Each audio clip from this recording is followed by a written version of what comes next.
Suamiku mempermalukanku di depan keluarganya.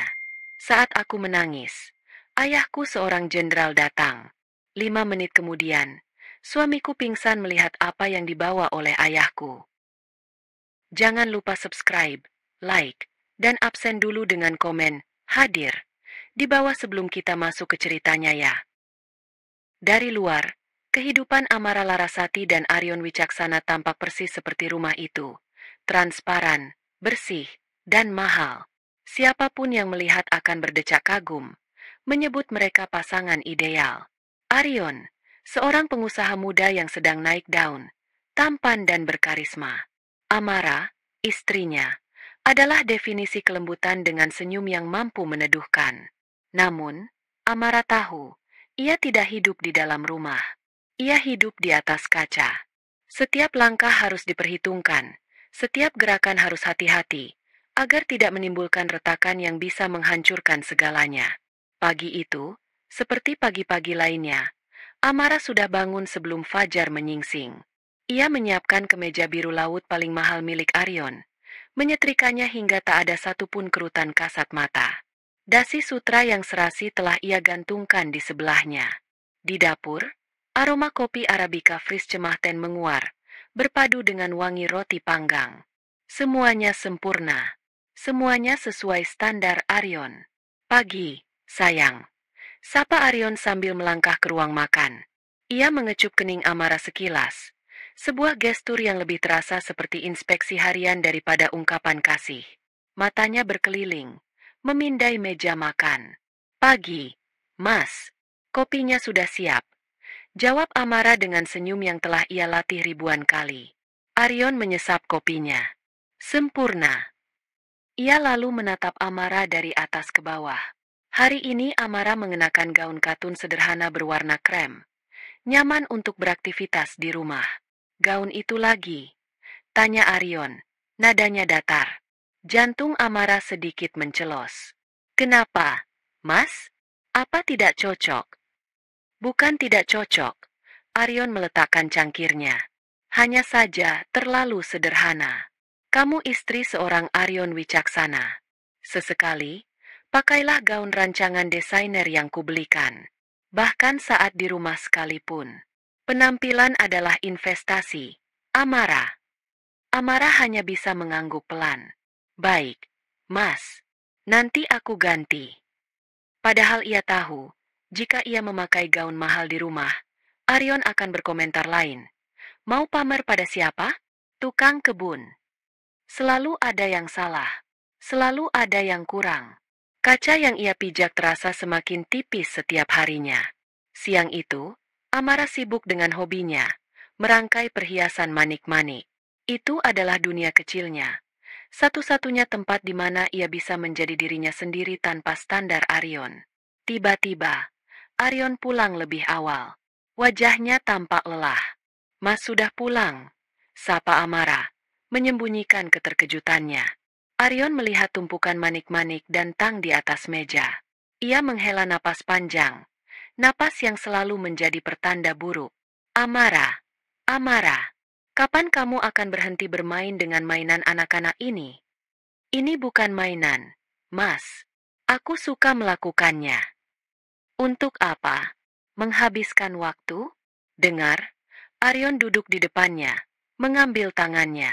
Genggamannya erat, sedikit menyakitkan. Fokusmu itu aku. Rumah ini. Kehidupan sosial kita. Aku butuh istri yang bisa menjadi representasi diriku, bukan perajin amatir. Pikirkan itu. Aryon lalu bangkit dan pergi ke ruang kerja, meninggalkan Amara yang termangu menatap manik-maniknya yang berwarna-warni. Dunia kecilnya yang penuh warna terasa baru saja disiram air kelabu oleh suaminya sendiri. Ia menatap pantulan dirinya di jendela besar. Seorang wanita di dalam sangkar emas yang megah. Namun sayapnya perlahan dipatahkan, helai demi helai. Pemicu perubahan drastis dalam diri Aryon seringkali berasal dari satu sumber, keluarganya. Terutama Ibu Ratih, ibunya, dan Kirana, adik perempuannya. Mereka adalah dua kutub magnet yang menarik sisi terburuk dari Aryon ke permukaan. Sabtu sore itu, telepon rumah berdering. Amara mengangkatnya. Suara Kirana yang sengaja dibuat riang terdengar dari seberang. "Halo, Mbak Amara. Mas Aryon ada?" tanyanya, tanpa basa-basi. "Ada. Kirana." "Sebentar ya, kupanggilkan." Jawab Amara ramah.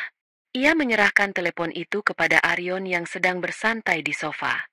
Aryon langsung mengaktifkan mode loudspeaker, sebuah kebiasaan yang kadang Amara syukuri, namun lebih sering ia benci. "Ada apa, Ki?" sapa Aryon. "Mas, tadi aku dan Mama ketemu sama Danisa di mall." "Ingat Danisa, kan? Anaknya Tantrina." Suara Kirana terdengar bersemangat. "Ya ampun, sekarang dia jadi manajer pemasaran di perusahaan multinasional. Loh, penampilannya, Mas, keren banget. Tas Hermes, sepatu Louboutin. Dia cerita baru pulang dari perjalanan bisnis di Swiss." Amara, yang sedang melipat selimut di sudut ruangan, bisa merasakan arah pembicaraan ini. Jantungnya mulai berdebar tak nyaman. Suara Ibu Ratih kemudian mengambil alih. "Aryon, anakku, Mama bukan mau membanding-bandingkan. Ya, tapi Mama lihat Danisa itu. Bangga sekali rasanya. Wanita karir yang sukses, mandiri, bisa membawa diri. Itu baru istri yang bisa mengangkat derajat suami." Aryon terdiam sejenak. Amara menahan napas. "Iya, Ma. Aryon tahu," jawab Aryon pelan. Nadanya berubah keruh. "Nah, istrimu itu bagaimana? Masih sibuk dengan manik-maniknya?" Suara Ibu Ratih terdengar seperti cemoohan yang dibalut keprihatinan palsu. "Kasih tahu istrimu, Yon. Menjadi istri pengusaha itu tidak cukup hanya dengan senyum manis dan masak di dapur. Harus punya value. Kalau tidak, nanti kamu yang malu saat membawanya ke acara-acara penting." "Sudah, Ma. Nanti Aryon bicara lagi sama dia," kata Aryon. Nadanya semakin berat. Setelah telepon ditutup, keheningan yang dingin menyelimuti ruang keluarga. Aryon menatap Amara dengan pandangan yang berbeda. Pandangan yang seolah baru saja tercerahkan oleh bisikan iblis. "Kamu dengar itu?" tanya Aryon dingin. Amara memberanikan diri. "Mas, aku bukan Danisa. Dan kamu menikahiku karena kamu mencintaiku, bukan untuk dibandingkan dengan orang lain." Aryon tertawa. Tawa yang kering dan pahit. "Cinta? Amara, pernikahan itu lebih dari sekadar cinta. Ini soal citra, status, dan partner yang sepadan. Ibu dan Kirana ada benarnya. Selama ini aku terlalu memanjakanmu. Aku memberimu segalanya. Dan apa yang kamu berikan padaku sebagai balasannya? Manik-manik." Setiap kata terasa seperti tamparan. "Aku istrimu, Mas. Aku merawatmu, menjaga rumah ini." "Itu tugasmu," potong Aryon cepat. "Itu standar minimum. Aku butuh lebih. Mulai sekarang, kamu akan belajar. Aku tidak mau lagi punya istri yang membuatku malu." Malam itu, Amara tidur membelakangi Aryon, memeluk bantalnya erat-erat. Bisikan dari mertua dan iparnya telah menjadi mantra kutukan yang kini dirapalkan oleh suaminya sendiri. Ia merasa sendirian, dikepung dari segala arah. Sejak percakapan telepon itu, Aryon menjadi seorang mentor yang kejam. Ia mengubah Amara menjadi proyek pribadinya. Badai-badai kecil kini datang hampir setiap hari, mengikis kesabaran dan harga diri Amara sedikit demi sedikit. Suatu malam, Aryon mengajaknya makan malam bersama beberapa kolega bisnisnya di sebuah restoran mewah. Amara sudah berusaha keras. Ia mengenakan gaun sutra hitam yang dipilihkan Aryon, merias wajahnya persis seperti tutorial yang ditunjukkan suaminya, dan menghafal nama serta jabatan setiap orang yang akan ia temui. Awalnya semua berjalan lancar. Amara lebih banyak tersenyum dan mengangguk, takut salah bicara. Namun, saat pembicaraan beralih ke topik investasi saham, Amara, yang pernah membaca artikel menarik tentang green investment, mencoba ikut nimbrung. "Maaf memotong," ucapnya pelan. "Saya pernah baca kalau sekarang banyak investor yang mulai beralih ke perusahaan yang ramah lingkungan. Katanya prospek jangka panjangnya sangat bagus." Hening sejenak. Salah satu kolega Aryon, Pak Tirtayasa tersenyum ramah. Oh ya? Menarik sekali, Bu Amara. Bisa diceritakan lebih lanjut? Sebelum Amara sempat menjawab, Aryon tertawa kecil sambil menepuk punggung tangan Amara. Ah, istriku ini. Dunianya memang seputar majalah wanita dan artikel daring, katanya kepada semua orang di meja itu. Maksudnya baik, ingin ikut berkontribusi. Tapi tentu saja, investasi di dunia nyata tidak sesederhana itu. Ya kan, Pak Tirta? Wajah Amara memanas. Aryon membuatnya tampak seperti anak kecil yang bodoh dan naif di depan semua orang. Pak Tirtayasa terlihat sedikit tidak nyaman, namun mengangguk sopan untuk menyenangkan Aryon. Sisa malam itu, Amara kembali menjadi patung pajangan yang hanya bisa tersenyum. Di dalam mobil saat perjalanan pulang, keheningan begitu pekat hingga menyesakkan. Amara menatap keluar jendela. Lampu-lampu kota tampak kabur oleh air mata yang coba ia tahan. Kamu puas sekarang? Desis Aryon, memecah kesunyian. Puas kenapa? Tanya Amara, suaranya bergetar. Mempermalukanku. Apa kamu pikir mereka itu teman arisanmu? Mereka itu kolega bisnisku. Kamu bicara seolah-olah kamu mengerti, padahal kamu tidak tahu apa-apa. Bentak Aryon. Aku hanya mencoba berpartisipasi. Mas, aku tidak mengatakan hal yang salah. Tapi caramu salah. Waktunya salah. Semuanya salah. Nada suara Aryon semakin tinggi.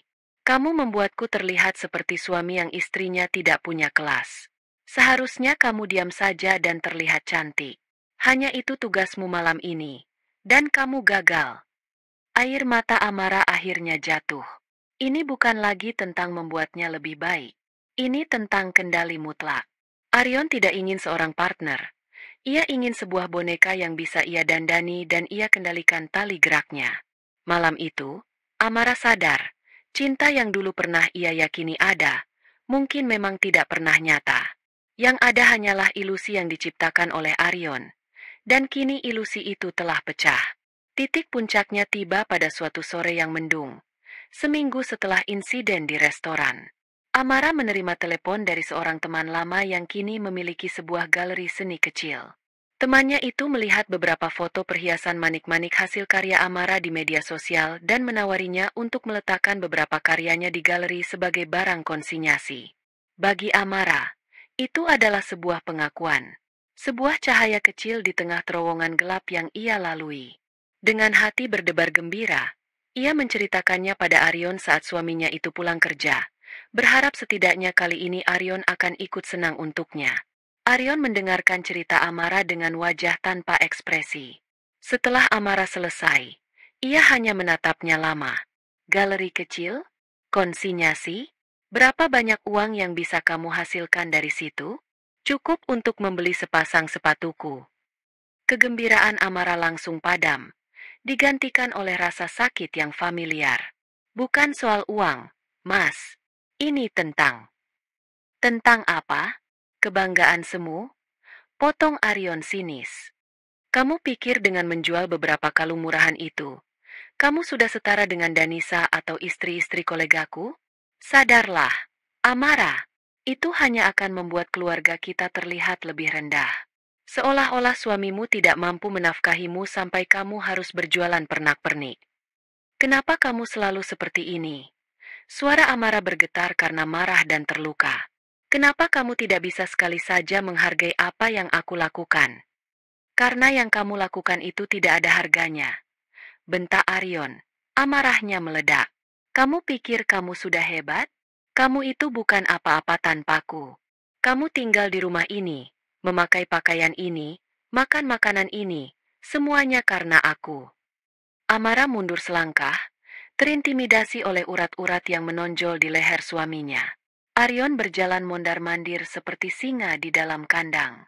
Matanya menyala-nyala dengan kemarahan dan kekecewaan yang aneh. Lalu, ia berhenti dan menatap Amara dengan senyum dingin yang mengerikan. Ide jahat baru saja terbentuk di kepalanya. Baiklah, kamu ingin dihargai? Kamu ingin menunjukkan nilaimu? Katanya pelan. Minggu depan, Mama akan mengadakan acara makan malam keluarga besar.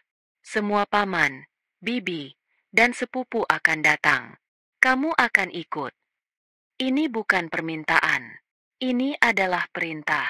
Dan di sana, lanjut Arion, mendekatkan wajahnya ke wajah Amara. Di depan semua keluargaku, aku akan tunjukkan pada mereka betapa tidak bergunanya kamu sebagai istri. Aku akan membongkar semua kekuranganmu, semua kebodohanmu. Biar mereka semua tahu siapa kamu yang sebenarnya di balik senyum manismu. Bagaimana? Itu panggung yang cukup besar untukmu, kan? Napas Amara tercekat. Ini bukan lagi sekadar penghinaan di balik pintu tertutup atau di depan beberapa orang asing. Ini adalah eksekusi publik di hadapan seluruh klan Wicaksana. Untuk sesaat, ia ingin berteriak, menolak, dan lari sejauh mungkin. Tapi kelelahan yang luar biasa menahannya. Mungkin jika Arion sudah meluapkan semuanya, jika ia sudah mencapai puncak kemarahannya, badai ini akan berlalu. Mungkin setelah mempermalukannya habis-habisan, Arion akan puas dan mereka bisa memulai lagi. Itu adalah harapan terakhir yang rapuh. Harapan seorang wanita yang sudah terlalu lama terbiasa dengan rasa sakit. Dengan suara yang nyaris tak terdengar, Amara menjawab, "Baik, Mas. Aku akan datang." Arion tersenyum penuh kemenangan. Ia telah menjatuhkan vonisnya. Dan Amara, sang terdakwa, baru saja setuju untuk berjalan sendiri menuju tiang gantungan. Minggu malam itu tiba dengan langit yang kelabu. Seolah alam pun tahu bencana apa yang akan menimpa Amara. Perjalanan menuju rumah Ibu Ratih terasa seperti perjalanan menuju sebuah pengadilan. Arion menyetir dalam diam. Wajahnya keras dan penuh antisipasi. Sementara Amara duduk di sampingnya. Jantungnya berdebar begitu kencang hingga ia takut Arion bisa mendengarnya. Gaun yang ia kenakan, yang dipilihkan Arion, terasa mencekik. Rumah Ibu Ratih sama megahnya dengan rumah mereka. Namun dengan nuansa Jawa klasik yang kental dan terasa angkuh. Begitu mereka melangkah masuk, Amara langsung merasakan atmosfer permusuhan. Ibu Ratih menyambut putranya dengan pelukan hangat, namun hanya memberikan anggukan dingin pada Amara. Kirana, yang berdiri di sebelahnya, memindai penampilan Amara dari ujung rambut hingga ujung kaki dengan tatapan meremehkan. Ruang makan sudah penuh. Paman-paman Arion yang berwajah serius, bibi-bibinya yang gemar bergosip, dan sepupu-sepupunya yang menatapnya dengan rasa ingin tahu yang kejam. Amara merasa seperti spesimen langka yang dipajang untuk diteliti. Mereka semua tahu. Arion, Ibu Ratih, atau Kirana pasti sudah menyebarkan agenda tersembunyi dari makan malam ini. Amara, duduk di sini, nak, kata Ibu Ratih dengan nada manis yang palsu, menunjuk sebuah kursi di ujung meja, terjepit di antara dua sepupu jauh yang bahkan tidak menyapanya. Posisi itu sengaja dirancang untuk mengisolasinya. Arion duduk di kepala meja, seperti seorang raja yang siap memulai festivalnya. Makan malam disajikan. Obrolan ringan yang dipaksakan mengalir. Namun semua topik seolah sengaja diarahkan untuk menyudutkan Amara. "Oh, Amara, kamu tidak bekerja, kan?" tanya seorang bibi. "Enak ya, jadi ibu rumah tangga saja." "Engkai." Sebelum Amara menjawab, Kirana menyahut. "Santai sekali, Tante. Hobinya saja cuma main manik-manik." Tawa kecil terdengar di beberapa sudut meja. Amara hanya tersenyum tipis, menunduk menatap piringnya yang tiba-tiba terasa tidak berselera. Ia melirik Arion, mencari sedikit saja pembelaan. Namun yang ia temukan hanyalah tatapan puas suaminya. Arion menikmati setiap detik penderitaannya. Setelah hidangan penutup disajikan, suasana menjadi lebih hening. Ini dia saatnya. Amara merasakan firasat itu dengan jelas. Arion berdeham, menarik perhatian seluruh ruangan. Ia menyandarkan punggungnya di kursi, melipat tangan di dada, dan menatap lurus ke arah istrinya di ujung meja. Senyum sinis terpasang di bibirnya. "Terima kasih semuanya sudah datang." Mulainya dengan nada seorang CEO yang akan memulai rapat penting. "Malam ini, selain untuk kumpul keluarga, saya juga punya satu agenda khusus. Saya ingin kita semua mengenal istri saya, Amara Larasati, dengan lebih jujur." Semua mata kini tertuju pada Amara. Ruangan itu terasa menyusut. Udara menipis. Amara menelan ludah. Kerongkongannya terasa sekering gurun pasir. Dia tahu sidang akan segera dimulai. Waktu seolah berhenti. Seluruh mata di ruang makan yang tadinya penuh tawa dan cemoohan kini tertuju pada Amara, yang duduk membeku di kursinya. Senyum di wajah Arion adalah senyum seorang predator yang telah berhasil menyudutkan mangsanya. Ia menikmati kekuasaan ini, keheningan yang ia ciptakan, dan ketakutan yang terpancar dari mata istrinya. Pertama, Arion memulai. Suaranya bergema dengan otoritas palsu. Sebagai seorang istri dari pengusaha yang sedang membangun jaringan, tugas paling dasar adalah menjadi seorang hostes yang baik, representasi yang membanggakan. Tapi Amara, ia berhenti sejenak, membiarkan semua orang menunggu. Sepertinya gagal memahami konsep paling dasar ini. Ia menatap lurus ke arah Amara. Ingat acara makan malam dengan Tuan Nakamura dari Jepang? Tamu terpentingku tahun ini? Amara, dengan polosnya, menyajikan red wine untuk hidangan ikan. Ikan! Semua orang di meja itu tahu itu sebuah kesalahan fatal. Sebuah pertanda ia sama sekali tidak punya kelas. Aku harus menanggung malu, menjelaskan dengan canggung bahwa istriku sedang belajar. Beberapa orang di meja itu terkekeh. Amara ingat malam itu. Ia hanya mencoba membantu karena asisten rumah tangga mereka sedang sakit. Ia tidak tahu menahu soal wine, dan Arion tidak pernah mengajarinya. Kedua, lanjut Arion, semakin menikmati perannya.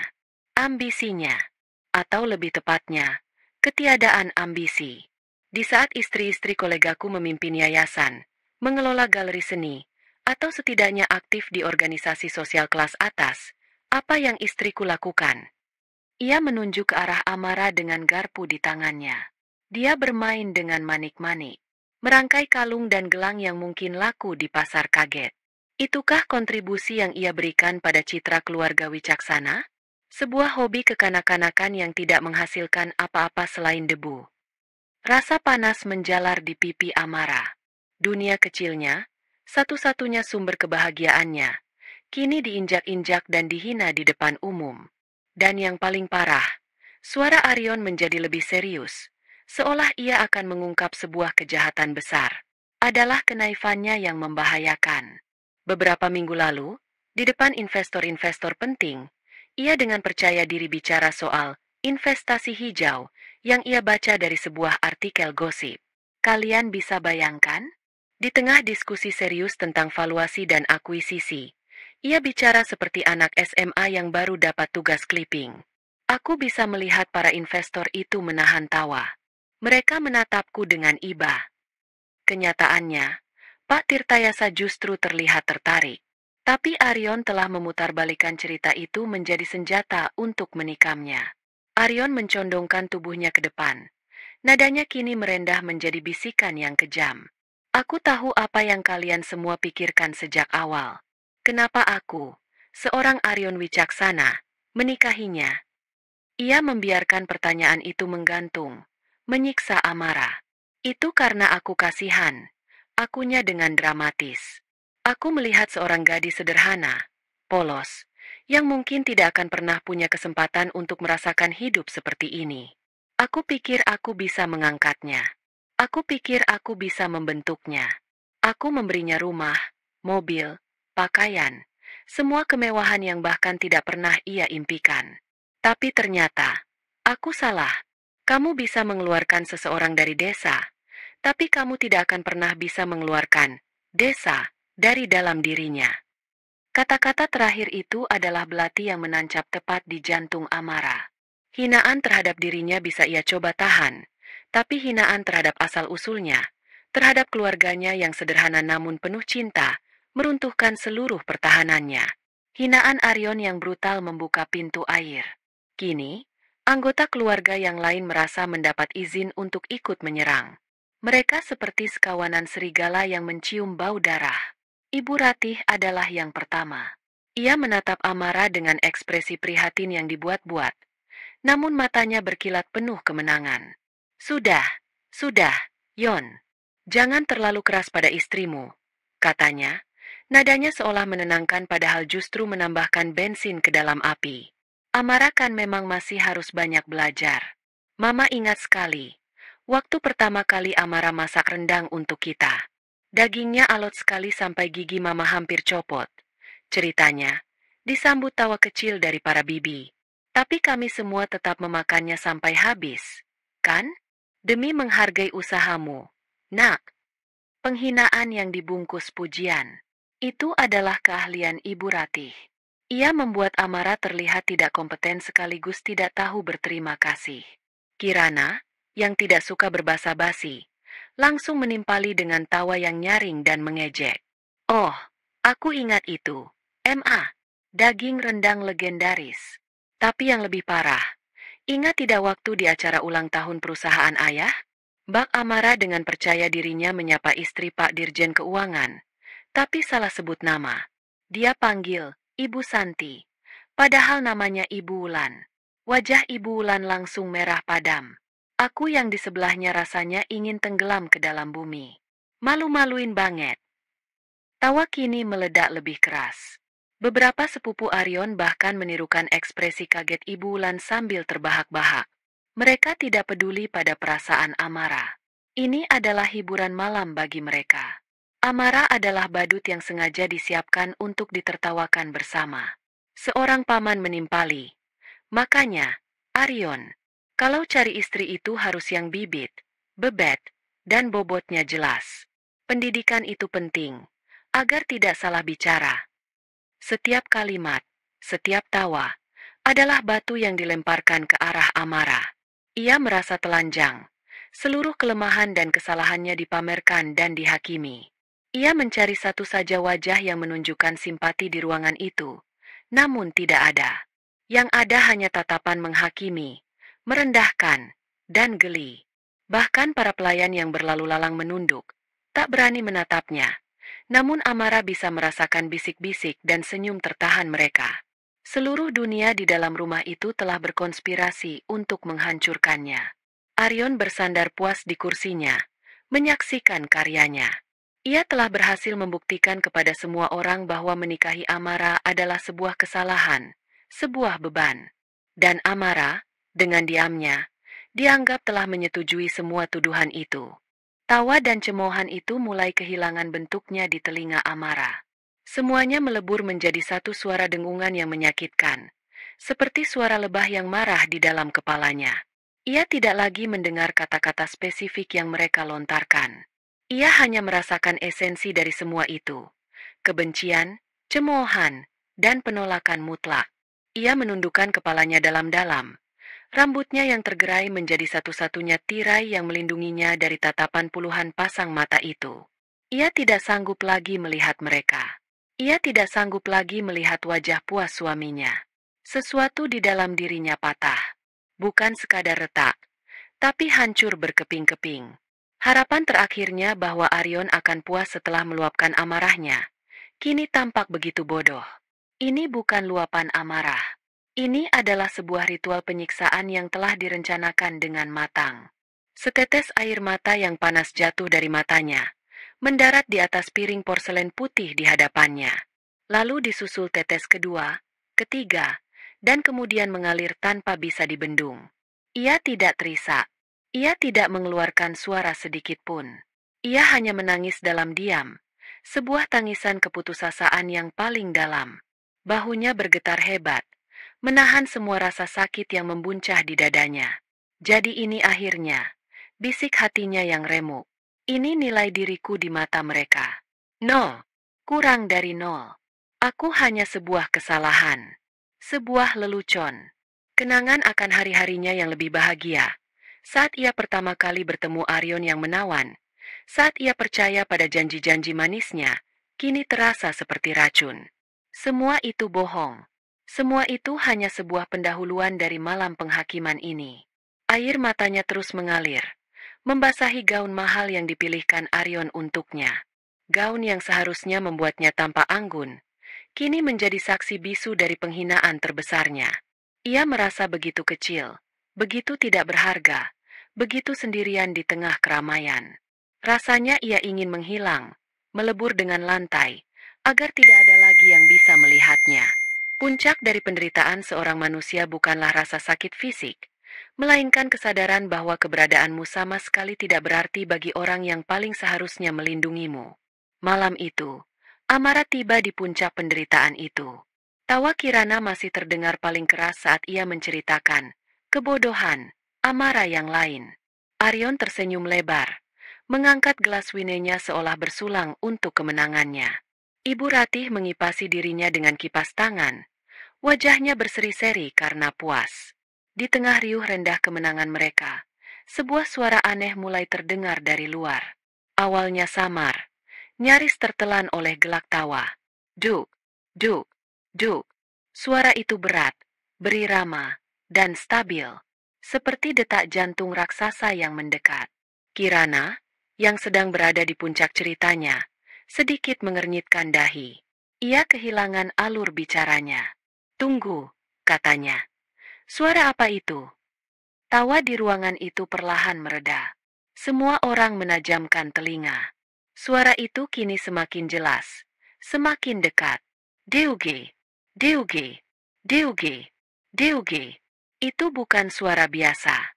Bukan suara langkah kaki orang berjalan santai. Itu adalah suara hentakan sepatu bot yang serempak, disiplin, dan menggetarkan. Suara yang membawa aura kekuatan dan ancaman. Hentakannya begitu mantap hingga Amara bisa merasakan getaran samar di lantai porselen di bawah kakinya. Wajah Arion yang tadinya puas kini berubah menjadi jengkel. Siapa yang berani mengganggu pertunjukannya? Mungkin ada baris berbaris di komplek, gumamnya, mencoba mengabaikan. Tapi suara itu tidak berlalu. Suara itu berhenti, tepat di depan gerbang rumah mereka.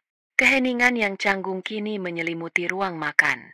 Semua rasa geli dan cemoohan menguap, digantikan oleh rasa penasaran yang bercampur dengan firasat buruk. Siapa yang datang bertamu dengan cara seperti ini? Kemudian, terdengar suara gerbang besi yang didorong paksa hingga terbuka, menimbulkan bunyi decitan yang memekakan telinga. Lalu suara langkah-langkah berat itu kembali terdengar di jalan masuk menuju teras. Seorang pelayan berlari kecil dari arah depan dengan wajah pucat. Nyonya, tuan di depan ada. Sebelum pelayan itu selesai bicara, keheningan dipecahkan oleh 3 ketukan di pintu utama. Tok, tok, tok.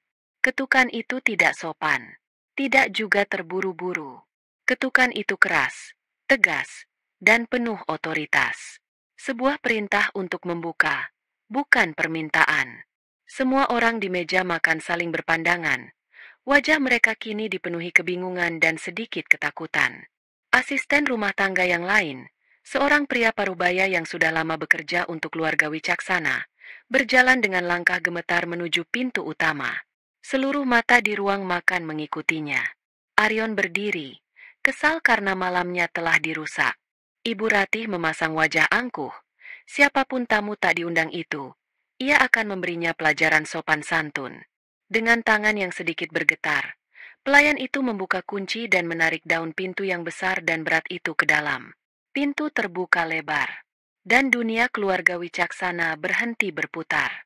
Berdiri di ambang pintu, dengan latar belakang malam yang gelap, adalah sebuah pemandangan yang tak akan pernah mereka lupakan seumur hidup mereka. Seorang pria tegap berusia akhir 50-an berdiri di tengah. Posturnya lurus sempurna, dagunya terangkat dengan wibawa. Ia mengenakan seragam pakaian dinas upacara, PDU, I Angkatan Darat yang paling agung. 4 bintang emas berkilauan di pundaknya, menandakan pangkat tertinggi, jenderal. Deretan brevet dan bintang jasa yang tak terhitung jumlahnya menghiasi dada kirinya, masing-masing menceritakan kisah keberanian dan pengabdian. Sebuah baret merah Kopassus terpasang miring dengan gagah di kepalanya. Wajahnya keras seperti dipahat dari batu granit, dan matanya yang tajam menatap lurus ke dalam ruangan dengan intensitas yang menusuk.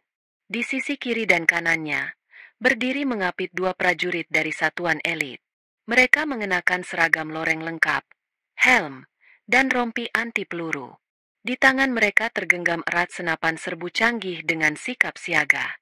Wajah mereka dingin, terlatih, dan mematikan. Mereka adalah perwujudan dari kekuatan negara yang paling absolut. Keheningan di ruang makan itu begitu pekat hingga terasa memekakan telinga. Garpu yang dipegang salah satu sepupu Arion jatuh ke piring dengan bunyi denting yang terdengar seperti ledakan. Gelas anggur di tangan Kirana terlepas, jatuh ke lantai, dan pecah berkeping-keping, menumpahkan isinya yang berwarna merah seperti darah. Wajah angkuh Ibu Ratih seketika luntur, digantikan oleh pucat pasi dan kebingungan total. Arion membeku di tempatnya, mulutnya sedikit terbuka. Senyum kemenangan yang tadi terpasang di wajahnya kini hilang tanpa jejak, digantikan oleh ekspresi syok dan ketidakpercayaan. Mereka tidak tahu siapa pria ini, tapi aura kekuasaan yang dipancarkannya begitu luar biasa hingga membuat lutut mereka terasa lemas. Sang jenderal tidak mengatakan apa-apa. Ia hanya melangkahkan kakinya melewati ambang pintu. Matanya yang seperti elang menyapu seluruh ruangan yang penuh dengan wajah-wajah pucat, melewati Arion, melewati Ibu Ratih, dan akhirnya berhenti dan terpaku pada satu titik. Pada sosok putrinya, Amara Larasati, yang duduk di ujung meja, dengan wajah basah oleh air mata dan bahu yang masih bergetar menahan tangis. Kehadiran Jenderal Baskara Wirayuda dan dua pengawalnya menyedot seluruh oksigen dari dalam ruangan. Suara pecahannya gelas Kirana menjadi penanda akhir dari sebuah era di mana keluarga Wicaksana merasa berkuasa, dan dimulainya babak baru yang penuh teror. Keheningan yang menyusul bukanlah keheningan yang kosong. Itu adalah keheningan yang padat, berat, dan mencekam. Setiap orang di ruangan itu menahan napas, takut gerakan sekecil apapun atau suara sepelan apapun akan menarik perhatian dari tiga sosok di ambang pintu. Ruang makan yang tadinya hangat dan terang benderang kini terasa seperti ruang interogasi yang dingin. Aroma masakan lezat yang menguar seolah sirna, digantikan oleh bau samar kanji dari seragam sang jenderal dan aroma ozon pertanda badai akan datang. Jenderal Baskara tidak terpengaruh oleh kebekuan di sekitarnya. Ia melangkah masuk dengan langkah yang sama terukurnya seperti hentakan sepatu bot di luar tadi. Ia berjalan melewati Kirana yang masih mematung menatap pecahan kaca di kakinya. Ia melewati Ibu Ratih yang tangannya mencengkeram dada. Wajahnya pucat pasi. Ia berjalan melewati para paman dan bibi yang menunduk dalam-dalam, berharap bisa menyatu dengan kursi mereka. Bagi sang jenderal, mereka semua hanyalah perabotan tak bernyawa. Tatapannya terkunci lurus ke depan, menuju ujung meja di mana putrinya berada. Setiap langkahnya yang tanpa suara di atas karpet tebal diiringi oleh denting pelan dari medali-medali yang tergantung di dadanya. Suara kecil itu, di tengah kesunyian yang absolut, terdengar seperti lonceng kematian. Kedua pengawalnya tidak ikut masuk. Mereka tetap di posisi, berdiri tegap seperti patung di kanan dan kiri pintu. Senapan mereka dipegang dalam posisi siaga. Mereka adalah penjaga gerbang neraka. Tak ada yang bisa masuk, dan yang lebih penting, tak ada yang bisa keluar. Keluarga Wicaksana dan para tamunya kini adalah tahanan di dalam rumah mereka sendiri. Amara, yang masih terisak, merasakan sebuah bayangan besar menutupi dirinya. Ia perlahan mengangkat kepalanya yang berat. Melalui matanya yang basah dan buram, ia melihat seragam itu, bintang-bintang itu, dan wajah yang paling ia kenali di seluruh dunia. Wajah ayahnya. Jenderal Baskara berhenti tepat di belakang kursi Amara. Untuk sesaat, kekerasan di wajahnya melunak saat ia menatap puncak kepala putrinya yang bergetar. Ia meletakkan satu tangan yang besar dan kokoh di bahu Amara. Sentuhannya lembut, kontras dengan aura mematikan yang ia pancarkan. Ara! Panggilnya dengan suara rendah yang hanya bisa didengar oleh Amara. Itu adalah panggilan sayangnya sejak kecil. Mendengar nama itu, mendengar suara yang selama ini menjadi sumber kekuatannya, pertahanan terakhir Amara runtuh. Isak tangis yang sejak tadi ia tahan akhirnya lolos dari bibirnya. Ia membalikan badan dan memeluk pinggang ayahnya, menyembunyikan wajahnya di seragam gagah itu, menumpahkan semua rasa sakit, malu, dan keputusasaannya. Sang jenderal hanya diam, membiarkan putrinya menangis. Tangannya yang bebas mengelus rambut Amara dengan gerakan menenangkan. Ia membiarkannya selama hampir 1 menit, sementara seluruh ruangan menonton dalam kebisuan yang menyiksa. Setelah getaran di bahu Amara sedikit mereda, sang jenderal dengan lembut membantunya berdiri. Ia memegang kedua bahu putrinya dan menatapnya lekat-lekat, menyiratkan kekuatan dalam diam. Lalu, ia berbalik menghadap ruangan, menghadap Arion dan keluarganya. Kelebutan di wajahnya sirna seketika, digantikan kembali oleh topeng granit yang dingin. Matanya menyapu setiap wajah, dari Arion yang berdiri kaku, hingga Ibu Ratih yang gemetar. Ia tidak berteriak. Orang yang benar-benar berkuasa tidak perlu berteriak. Dengan suara yang tenang, datar, namun menggetarkan hingga ke tulang sumsum, ia berbicara. Saya hanya akan bertanya satu kali, katanya. Setiap suku kata diucapkan dengan presisi militer. Siapa yang membuat putriku menangis? Kata putriku menghantam ruangan itu seperti ledakan bom. Selama ini, keluarga Wicaksana membangun narasi bahwa Amara adalah gadis desa tanpa latar belakang yang jelas. Seorang gadis beruntung yang dipungut oleh Arion. Mereka tidak pernah benar-benar bertanya tentang keluarganya, karena mereka tidak peduli. Mereka berasumsi ayahnya adalah seorang pensiunan pegawai rendahan atau petani biasa. Kini, kenyataan menghantam mereka dengan kekuatan sebuah tank. Gadis sederhana yang mereka injak-injak, yang mereka jadikan bahan tertawaan, adalah putri tunggal dari Jenderal TNI Baskara Wirayuda. Salah satu orang paling berkuasa dan disegani di negeri ini.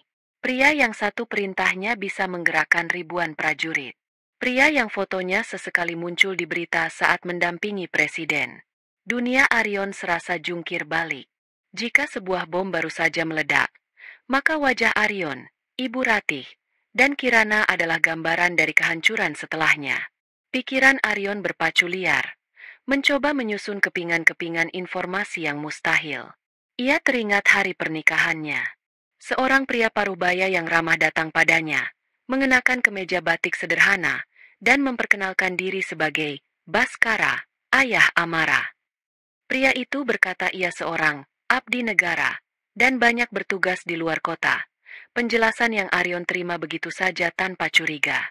Arion terlalu sibuk merasa superior untuk benar-benar peduli. Kini ia sadar, itu bukan kesederhanaan. Itu adalah sebuah ujian, dan ia telah gagal dengan cara yang paling memalukan. Semua hinaannya pada latar belakang desa, Amara kini terdengar seperti surat permohonan hukuman mati. Wajah Ibu Ratih yang pucat kini berubah menjadi keabu-abuan. Ingatannya berputar pada setiap kalimat merendahkan yang pernah ia lontarkan. Tidak punya value, tidak bisa mengangkat derajat suami, daging rendang yang alot. Ia telah menghina putri seorang jenderal Kopassus. Ia, yang begitu membanggakan status sosialnya, baru saja melakukan bunuh diri sosial terbesar dalam hidupnya. Tangannya yang gemetar mencengkeram liontin berlian di lehernya, seolah benda itu bisa melindunginya. Kirana adalah yang paling transparan. Matanya yang biasanya penuh cemoohan kini melebar ngeri. Tawa mengejeknya masih terngiang di telinganya sendiri, berubah menjadi suara yang mengerikan. Ia telah menyebut putri seorang jenderal, malu-maluin. Ia menatap ayahnya Arion, lalu ibunya, seolah mencari jawaban, tapi yang ia temukan hanyalah teror yang sama di wajah mereka. Para tamu yang lain, para paman dan bibi, secara naluriah mulai menjauhkan kursi mereka seinci demi seinci dari keluarga inti Wicaksana. Aliansi keluarga yang tadinya begitu solid kini retak tak bersisa. Mereka semua kini hanya ingin menyelamatkan diri, berdoa agar kemarahan sang jenderal hanya terfokus pada 3 orang biang keladinya. Mereka menunduk, menghindari kontak mata dengan cara apapun. Mereka berharap sang jenderal tidak bisa mengingat wajah mereka satu persatu.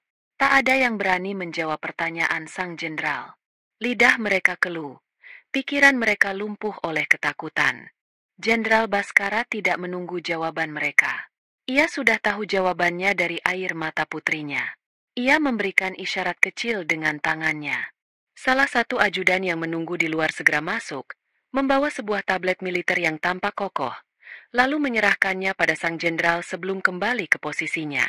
Sang jenderal menerima tablet itu. Ia bahkan tidak perlu melihatnya. Ia menatap lurus ke arah Arion, yang kini berdiri gemetar seperti daun di musim gugur. Arion Wicaksana, panggil Jenderal Baskara. Namanya sendiri kini terdengar seperti sebuah dakwaan. Usia 35 tahun. Direktur Utama PT Wicaksana Perkasa. Lulusan universitas swasta di Jakarta, bukan luar negeri seperti yang sering kau ceritakan. Arion tersentak. Kebohongan kecil pertamanya sudah terbongkar. Mari kita bicara bisnis. Lanjut sang jenderal dengan nada seorang dosen yang akan menguji mahasiswanya. Proyek pembangunan Mutiara Beach Resort di pesisir selatan. Nilai proyek 500 miliar rupiah. Ia berhenti sejenak. Angka yang fantastis.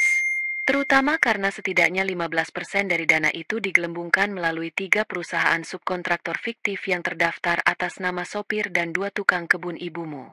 CV Angin Ribut, CV Awan Cerah, dan PT Sinar Abadi. Nama yang kreatif. Rahang Arion jatuh. Itu adalah rahasia tergelap perusahaannya.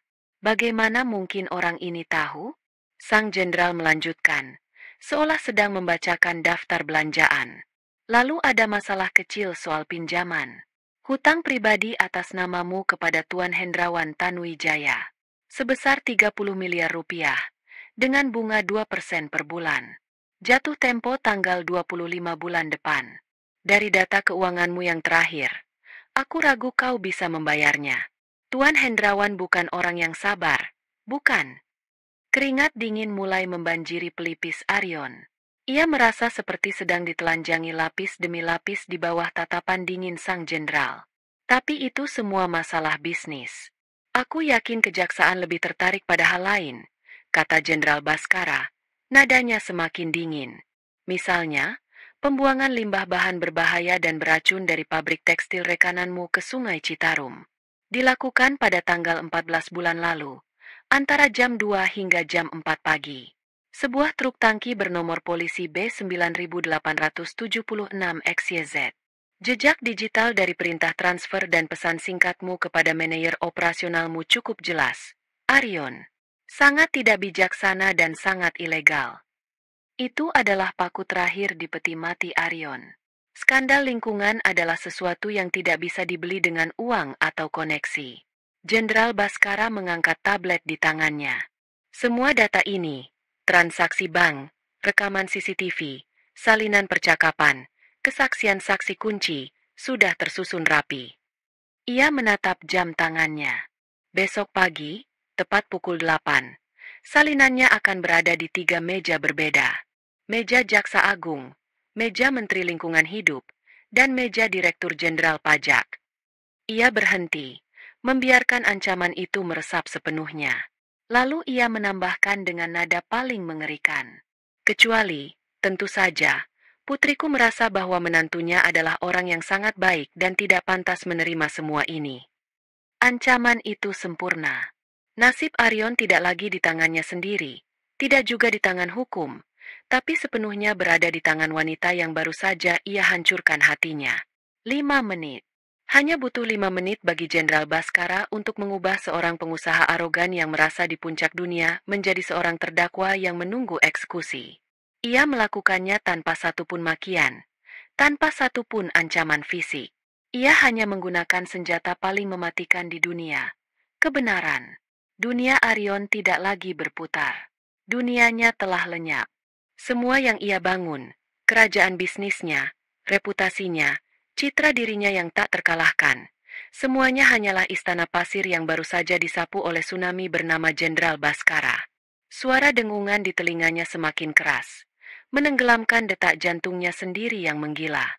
Wajah sang jenderal, wajah ayahnya Amara, tampak kabur dan membesar di hadapannya. Ia mencoba untuk bicara, untuk memohon, untuk menyangkal, tapi tidak ada suara yang keluar. Tenggorokannya tercekat. Lidahnya terasa bengkak dan tidak berguna. Ia mundur selangkah, lalu selangkah lagi. Kakinya terasa seperti jeli, tidak mampu menopang berat tubuhnya sendiri dan beban kehancurannya. Punggungnya menabrak sebuah troli saji yang diparkir di dekat dinding. Suara denting piring dan gelas yang beradu terdengar nyaring di ruangan yang senyap itu, seolah menggarisbawahi kejatuhannya. Ia mencengkeram dadanya. Napasnya menjadi pendek dan cepat. Ia megap-megap, mencoba menghirup udara, tetapi paru-parunya menolak bekerja sama. Rasa malu yang luar biasa, teror yang tak terhingga, dan kesadaran akan kebodohannya yang fatal bercampur menjadi satu koktail beracun yang merusak sistem sarafnya.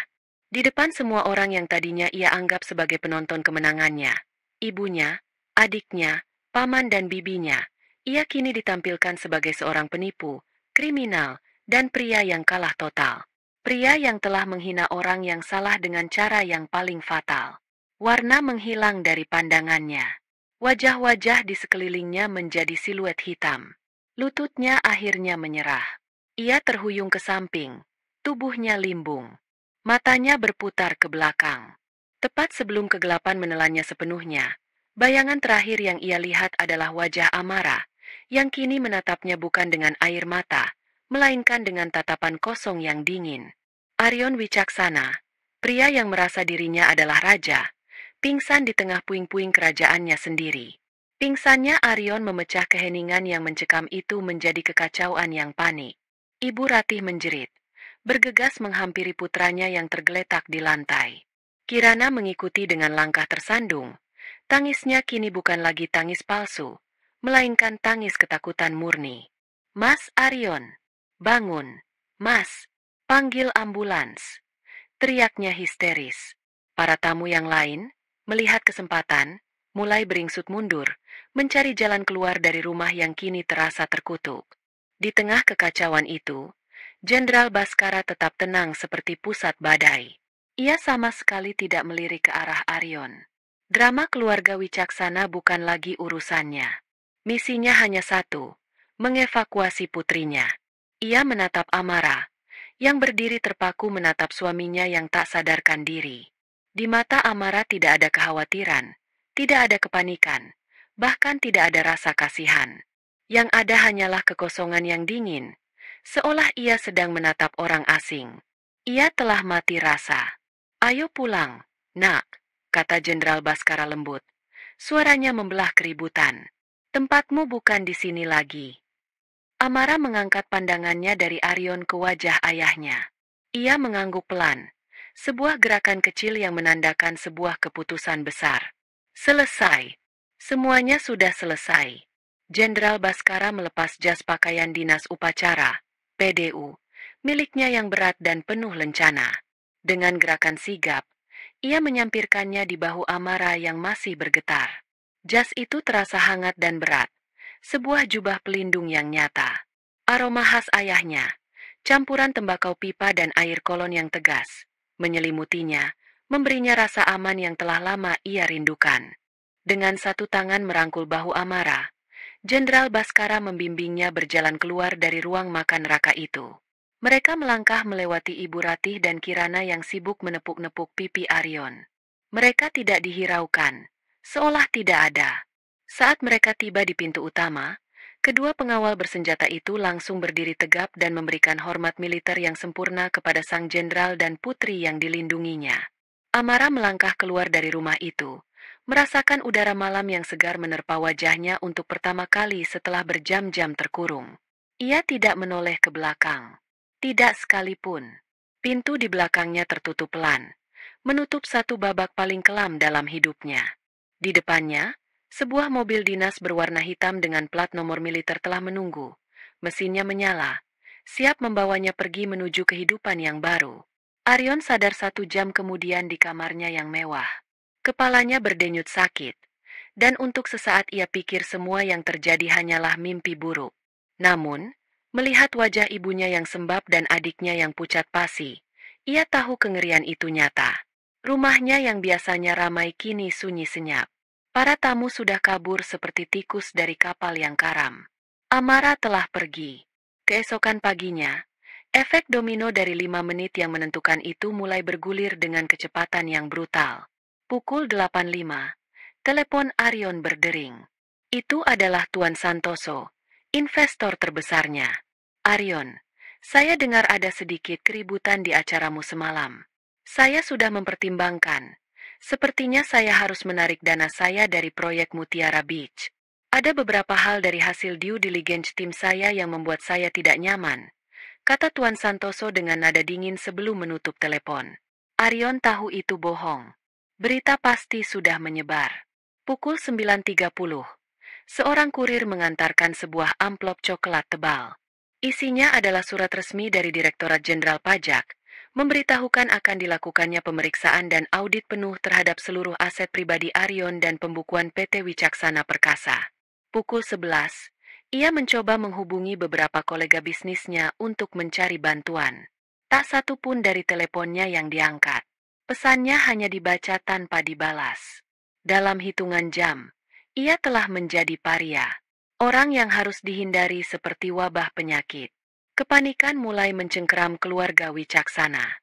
Ibu Ratih, yang biasanya menghabiskan pagi dengan arisan atau perawatan di salon, kini hanya mondar-mandir di ruang keluarga sambil meracau.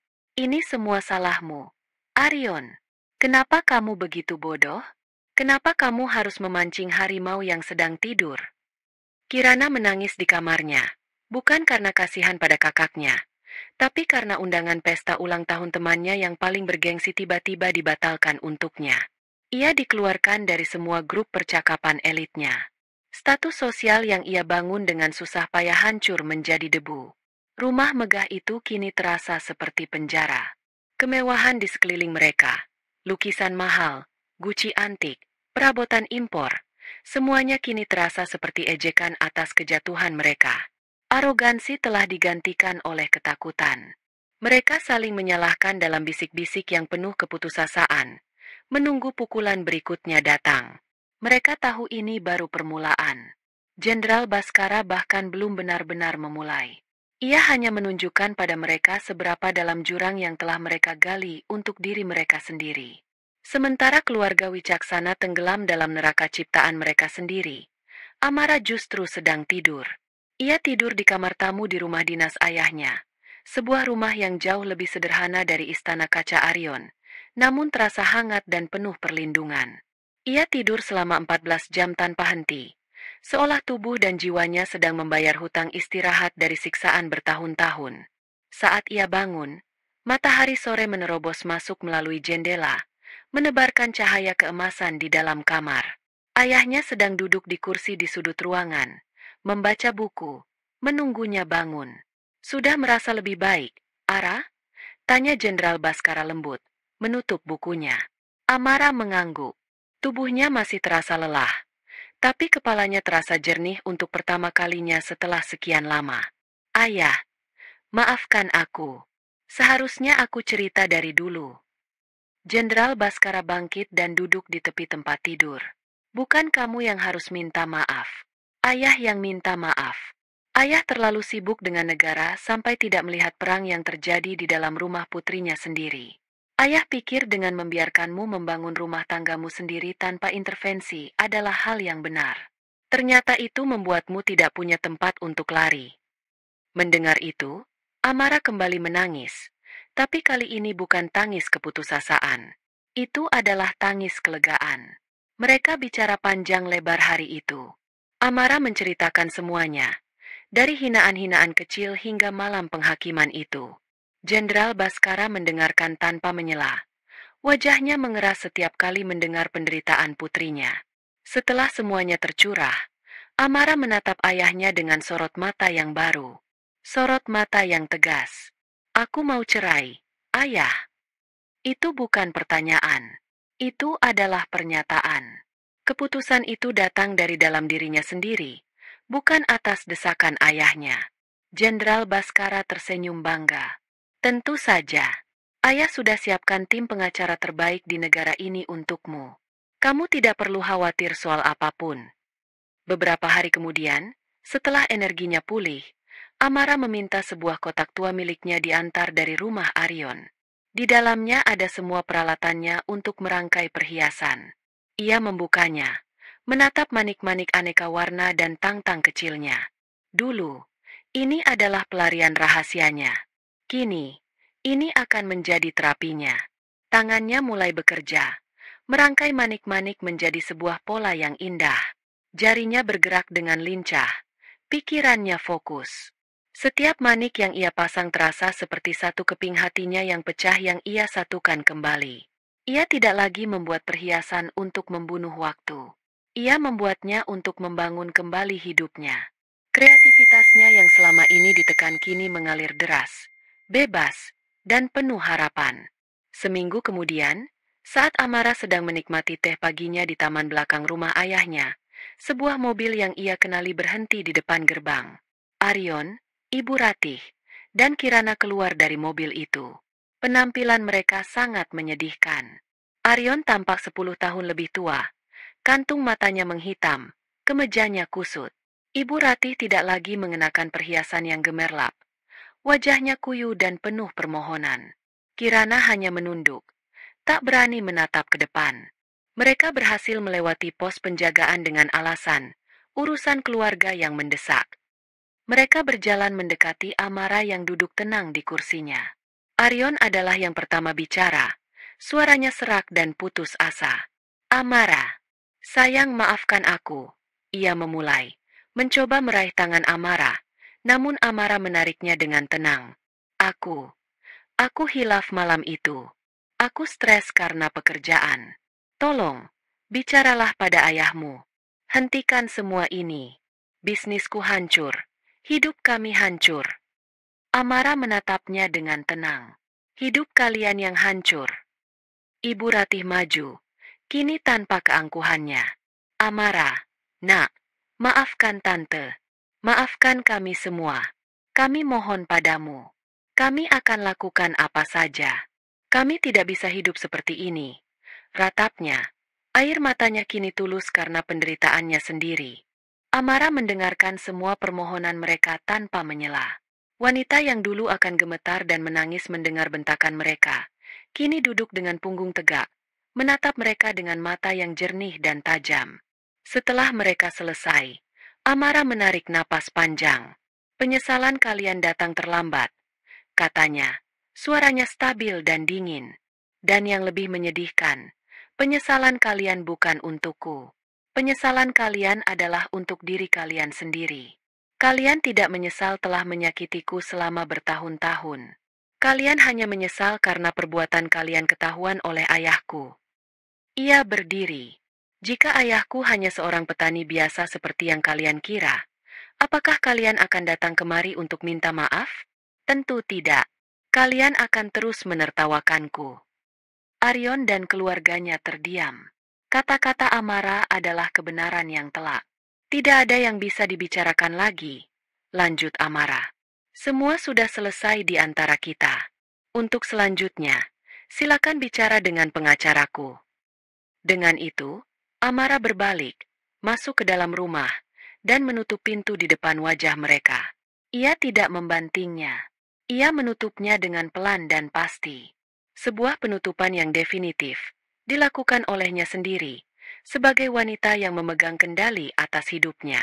Di luar, Aryon dan keluarganya berdiri termangu, akhirnya menyadari bahwa mereka tidak hanya kehilangan segalanya, tapi mereka juga telah kehilangan satu-satunya orang yang mungkin bisa menolong mereka. 6 bulan berlalu. Proses perceraian berjalan lancar dan cepat. Dengan bukti dan tim hukum yang dimiliki Amara, Aryon tidak punya pilihan selain menyetujui semua tuntutan. Amara menolak mengambil setengah harta Gonogini yang menjadi haknya. Ia hanya meminta modal yang cukup untuk memulai hidup baru. Ia tidak mau lagi disentuh oleh uang yang berasal dari penderitaannya. Ia menyewa sebuah paviliun kecil dengan taman yang rimbun, mengubah salah satu ruangannya menjadi studio kerja yang terang. Ia menamai merek perhiasan manik-maniknya, Fajar, sebagai simbol dari awal yang baru. Berkat bantuan temannya dan sedikit promosi dari mulut ke mulut, karya-karya Amara mulai dikenal. Desainnya yang unik, yang menceritakan kisah tentang ketahanan dan keindahan yang lahir dari kerapuhan, menyentuh hati banyak orang. Sebuah majalah gaya hidup ternama memuat profilnya dalam 2 halaman penuh. Pesanan membanjir. Fajar, kini bukan lagi hobi, melainkan sebuah bisnis yang berkembang. Suatu sore, Amara sedang tertawa bersama temannya di studionya yang penuh cahaya, membahas desain baru. Pintu terbuka, dan Jenderal Baskara masuk. Hari ini ia tidak mengenakan seragam, hanya kemeja polo dan celana santai. Ia tampak seperti ayah pada umumnya. Ayah, sapa Amara ceria. Jenderal Baskara tersenyum. Senyum tulus yang jarang ia perlihatkan di depan umum. Matanya berkeliling, menatap papan-papan desain, rak-rak yang penuh dengan perhiasan indah, dan yang terpenting, menatap wajah putrinya yang bersinar karena kebahagiaan sejati. Ayah hanya lewat. Mau lihat apakah CEO, Fajar, butuh bantuan sopir, guraunya. Amara tertawa lepas. Tawa yang bebas tanpa beban. Setelah mengobrol sejenak, ayahnya pamit. Amara mengantarnya ke depan, lalu kembali ke studionya. Ia membuat secangkir teh hangat dan berdiri di dekat jendela besar, menatap matahari yang mulai terbenam, melukis langit dengan warna jingga dan emas. Ia teringat malam yang kelam di ruang makan itu. Rasanya seperti terjadi di kehidupan orang lain. Rasa sakit itu masih ada, bukan sebagai luka yang menganga, tapi sebagai bekas luka tipis yang mengingatkannya seberapa kuat ia sekarang. Ia telah berjalan melewati neraka, dan keluar menjadi pribadi yang utuh. Amara menyesap tehnya. Senyum tipis terukir di bibirnya. Matahari telah terbit untuknya. Dan di hadapannya, terbentang kanvas masa depan yang luas dan cerah. Siap ia lukis dengan warna-warnanya sendiri. Dia bebas.